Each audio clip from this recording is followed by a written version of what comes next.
Sur ma dernière vidéo où je vous expliquais que votre nom est un aimant puissant et qu'il fallait absolument le protéger, absolument le bénir, j'ai reçu beaucoup de questions et je me suis dit, à la place d'y répondre une par une, je vais vous faire une vidéo. Déjà, si vous n'avez pas vu cette vidéo, que je vais vous mettre en lien dans la barre de description de cette vidéo-là, allez la voir car je partage avec vous un secret bien gardé, puissant.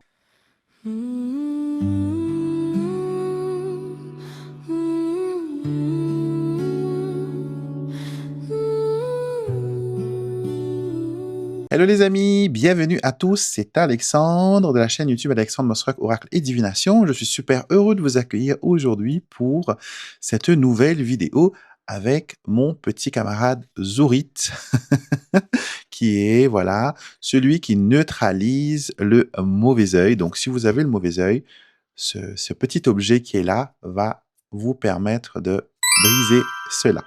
Donc, trêve de plaisanterie, c'est plutôt, voilà, mon micro pour que vous puissiez bien m'entendre, car j'ai beaucoup de choses à partager avec vous, les amis.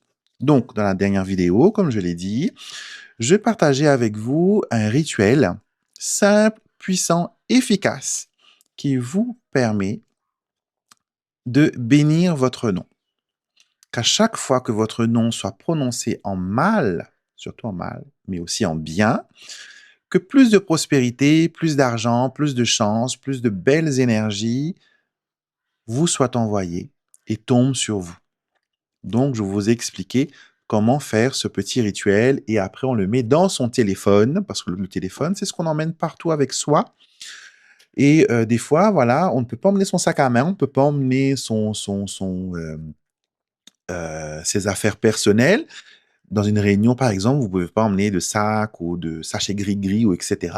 Mais vous pouvez toujours emmener votre téléphone. Et dans la coque de votre téléphone, vous pouvez faire ce petit rituel et le mettre. Et c'est super puissant. Donc, allez voir la vidéo. Donc, les questions qu'on a reçues, on a reçu beaucoup de questions. Donc, les gens m'ont demandé, est-ce que, par exemple, j'ai tout noté dans mon cahier, les gens m'ont demandé, Alexandre, est-ce que on peut mettre, à la place de mettre dans le téléphone, est-ce qu'on peut le mettre dans le porte-monnaie ou l'agenda ou etc. Donc, moi, personnellement, non, je préfère le téléphone. Et je vais vous expliquer pourquoi. Donc déjà, d'une, je vous ai dit, le téléphone, c'est un passe-partout, ça va partout. Même dans les toilettes, les gens emmènent leur téléphone. Et le fait que le téléphone, lui, il a aussi son alimentation, son énergie, c'est électronique, ça émet des fréquences, il y a la Wi-Fi, il y a le Bluetooth. Quand je mets un rituel dans une coquille de téléphone, je demande à ce que, voilà, ce soit diffusé à tout endroit, tout lieu, tout niveau, toute fréquence. Et j'ai remarqué que ça marchait très bien quand on utilise, voilà, un rituel avec son téléphone. Vous allez voir que bientôt, le téléphone va remplacer tout ce qui existe. Vous allez voir, déjà à mon époque, le téléphone était, voilà, juste pour téléphoner. Après, on a eu les SMS, on a eu les MMS. À chaque fois, c'était une révolution. Et là, maintenant, vous vous rendez compte que l'on peut payer avec son téléphone, on peut commander à manger avec son téléphone, on peut consulter sa banque, on n'a plus besoin de courrier, de lettres, etc. Donc, le téléphone, c'est vraiment quelque chose qui va révolutionner le monde. Et ne vous étonnez pas d'ici quelques temps, on va pouvoir conduire nos voitures sans clé avec un téléphone. Vous allez voir. Donc, du coup, le téléphone reste la meilleure option. Le porte-monnaie, c'est fermé. Les agendas, c'est fermé aussi. Et surtout que ce rituel-là, ce petit paquet que vous allez mettre dans votre coquille de téléphone, ne doit pas être vu par qui que ce soit, ne doit pas être touché, manipulé. Et son téléphone, bah, c'est rare que l'on laisse les gens toucher son téléphone. C'est comme sa pièce d'identité. Donc, pour moi, non. Deuxième question très importante, on m'a dit, est-ce qu'on peut faire le rituel pour une tierce personne? Est-ce que, par exemple, moi, je peux faire ça pour mon fils, pour ma fille, pour ma femme, pour mon mari, etc. La réponse est non. On ne peut pas, malheureusement. Pourquoi? Parce que cette invocation que vous allez faire, cette intention que vous allez faire, c'est déjà pour la personne qui porte son nom, ce nom. Donc, vous ne pouvez le faire que pour vous. C'est comme une signature. Vous pouvez signer que pour vous. On ne donne pas de procuration énergétique ou quoi que ce soit. Et il faut que la personne y mette son intention. Il faut que c'est elle qui dise les paroles. Il faut que c'est elle qui récite les prières. Il faut que c'est elle qui dit les choses. Et non pas vous. Donc, vous ne pouvez pas le faire pour une tierce personne. Et la personne doit le faire avec son libre arbitre, avec sa connaissance, avec son envie, ses intentions, son énergie, pour que ça fonctionne. Sinon, ça ne fonctionnera pas. OK? Donc, non, vous ne pouvez pas faire ça pour une autre personne. Il faut le faire pour vous. Une autre question, les gens m'ont dit, quel nom je dois utiliser pour ce rituel? Donc, vous allez utiliser tous les noms que vous avez. Nom de famille, premier prénom, deuxième prénom, nickname, comme on dit, le nom, le pseudo, si vous avez un pseudo, si les gens vous connaissent, par exemple, par un pseudo ou par un petit nom, vous allez tout mettre parce que c'est ce qui vous définit au niveau énergétique. Donc, il faut dire, si vous vous appelez Nounours, vous allez dire que mon nom, Nounours, qu'il soit dit en bien ou en mal, voilà. Vous utilisez tout, Marie, etc., etc. Vous dites tous les noms. Il faut que tous les noms ainsi que les noms de famille soient impliqués. Parce que votre nom est dit par le patron. Le patron, je ne pense pas qu'il vous appelle des fois par votre petit nom, Nounours. Il doit vous appeler par votre prénom. Si votre prénom c'est Marie ou je sais pas, Odile ou Vanessa. Et au niveau administratif, on va utiliser votre nom de famille. Si vous vous appelez Boyer, Payette, Mussard, etc., c'est votre nom de famille. Donc, c'est pour ça qu'il faut tout mettre.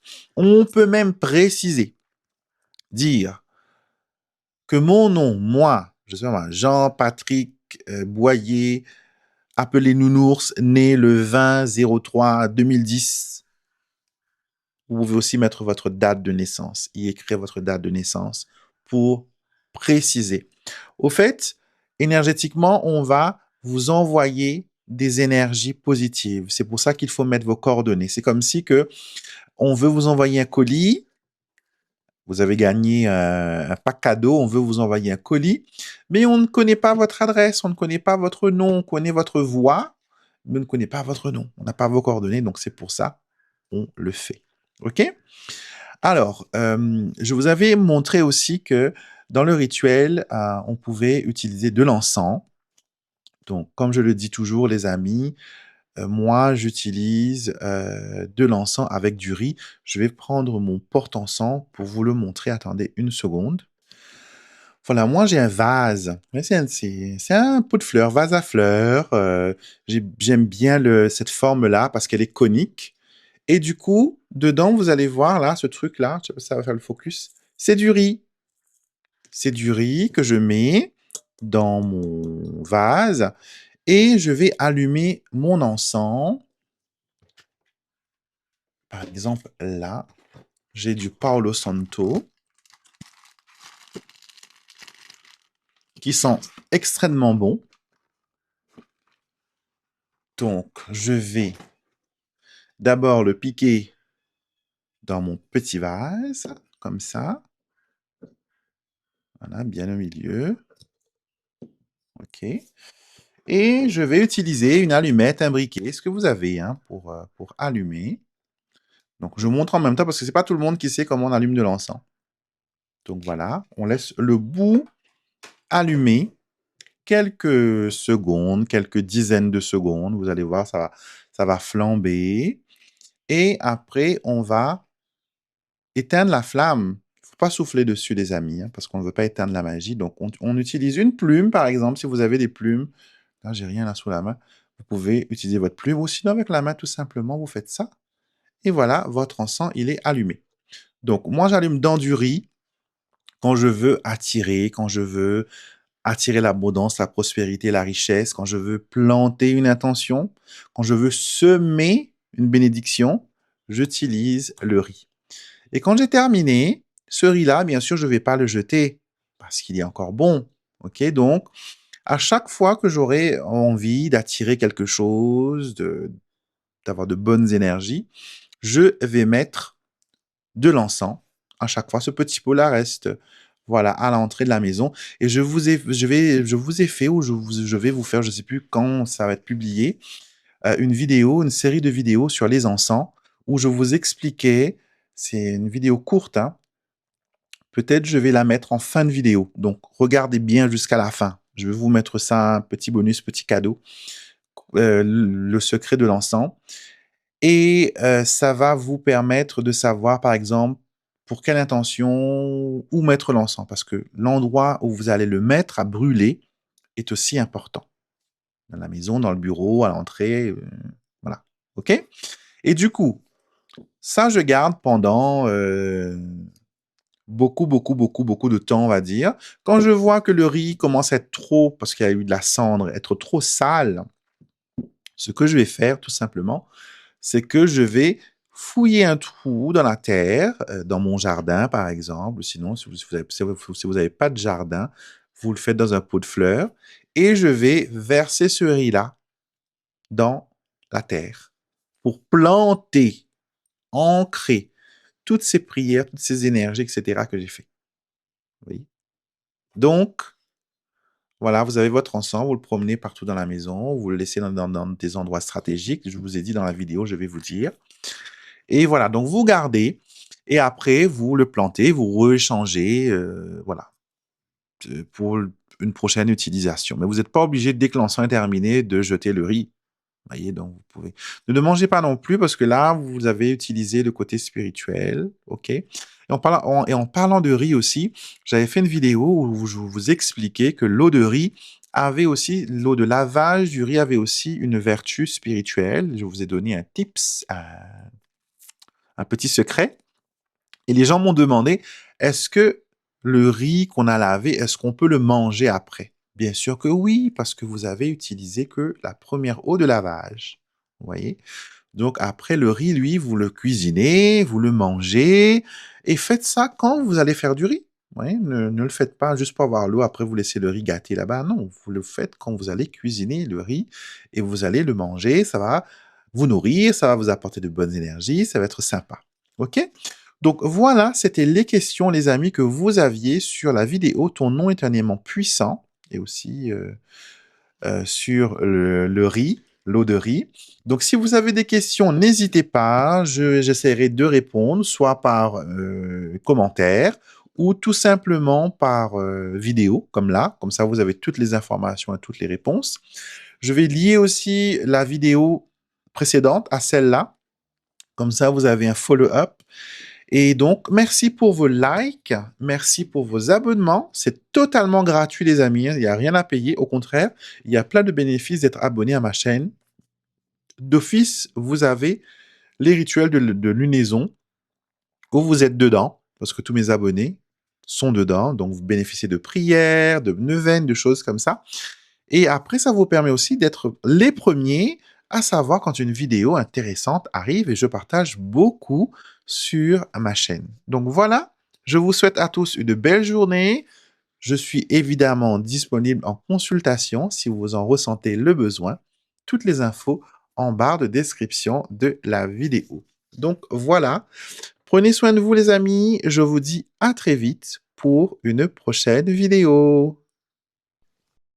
Tu savais que ton chez-toi peut soit te recharger, soit t'épuiser sans que tu t'en rendes compte. Et dans le Feng Shui, il existe un outil simple pour transformer l'énergie d'un lieu. C'est bien sûr l'encens. Parce que oui, chaque espace a une énergie et tu peux l'harmoniser facilement. Je m'appelle Alexandre, je suis ton intuitif bestie sur les réseaux. Je t'aide à comprendre la spiritualité et à développer ton intuition. Quand tu allumes de l'encens, tu ne fais pas que parfumer une pièce, tu changes la vibration de ton environnement intégralement. Et bien sûr, l'emplacement est essentiel. À l'entrée de la maison pour accueillir une énergie positive, dans le salon pour harmoniser les relations, dans un espace de méditation pour la paix intérieure, dans un bureau pour la concentration et la clarté. Mais le plus important, comme je le dis souvent, c'est ton intention. Avant d'allumer ton encens, prends un instant, respire et pose une intention simple. Par exemple, je veux une énergie plus douce, plus claire, plus positive chez moi. Puis laisse la fumée faire son travail. Tu peux aussi renforcer le rituel avec une petite habitude, par exemple nettoyer ton espace, respirer profondément ou dire une affirmation positive. Parce qu'un lieu, ça vit avec toi et ton énergie change ton espace autant que ton espace change ton énergie. Si tu veux apprendre à transformer l'énergie de ton espace simplement, abonne-toi et suis ce compte et dis-moi aussi en commentaire si tu fais déjà du Feng Shui chez toi.